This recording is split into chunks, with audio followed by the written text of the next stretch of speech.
2018 সালে স্বৈরাচারের দোসর জাতীয় পার্টির থেকে 2 কোটি টাকার বিনিময়ে টিভি লাইভ শোতে ইসলামী আন্দোলনের প্রার্থীকে শিবির নেতার বিতর্কিত প্রশ্নকে কেন্দ্র করে সংঘর্ষ। আজ সকালে ইস্টার্ন নিউজ নামে একটি টিভি চ্যানেলের লাইভ শুটিং চলার সময় রামগঞ্জ কলেজ মাঠে ইসলামী আন্দোলনের প্রার্থী জাকির হোসেন পাটোয়ারিকে আলামিন নামক এক শিবির নেতার বিতর্কিত প্রশ্নকে কেন্দ্র করে সংঘর্ষ শুরু হয়। এতে 8 জন আহত ও চেয়ার ভাঙচুর করা হয়। অনুষ্ঠানে বিএনপির মনোনীত প্রার্থী শাহাদত হোসেন সেলিম, জামায়াতের প্রার্থী নাজমুল হোসেনও উপস্থিত ছিলেন। ইসলামী আন্দোলনের প্রার্থী জাকির হোসেন পাটোয়ারির নাম উল্লেখ করে ছাত্র শিবিরের 8 নং করপাড়া ইউনিয়ন এর সাবেক সাধারণ সম্পাদক ও উক্ত ইউনিয়ন ওয়ার্ড জামায়াতের নেতার ছেলে আলামিনের প্রশ্ন ছিল, আপনি 2018 সালের জাতীয় সংসদ নির্বাচনে 2 কোটি টাকা দিয়ে জাতীয় পার্টি থেকে নমিনেশন নিতে চেয়েছেন, এখনো জাতীয় পার্টি থেকে পদত্যাগ না করে কিভাবে ইসলামী আন্দোলন থেকে ভোট করবেন? এই প্রশ্ন শুনেই চরমনায়ের এক সমর্থক পায়ের জুতা খুলে হাতে নিয়ে তেড়ে ওঠেন।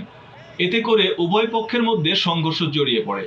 মারামারি, হাতাহাতি, বড় ধরনের বিশৃঙ্খলা সৃষ্টি হয়।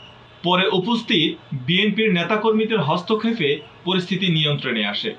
জাকির হোসেন পাটোয়ারি সেই প্রশ্নের জবাব দিয়ে বলেন, জাতীয় পার্টির কোথাও সদস্য পদ দেখতে পারলে আমি নির্বাচন থেকে সরে দাঁড়াবো। মনোনয়ন চেয়েছিলেন। পুরা জিনিসটাই ভিত্তিহীন এবং মিথ্যাচার। জাতীয় পার্টির কোনো প্রাথমিক সদস্য হয়েছি, তাহলে রামগঞ্জ থেকে আমি নির্বাচন করব না।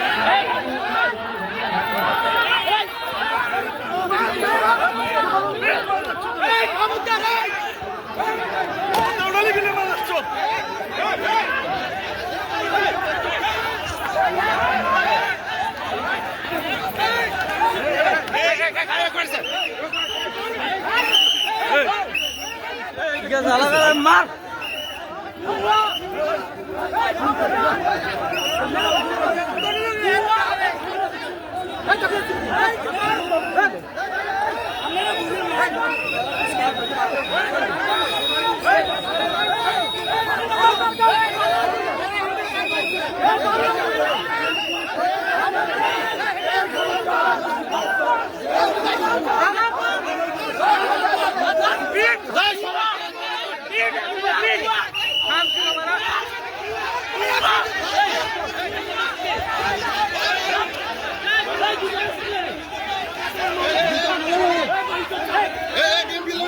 Hey,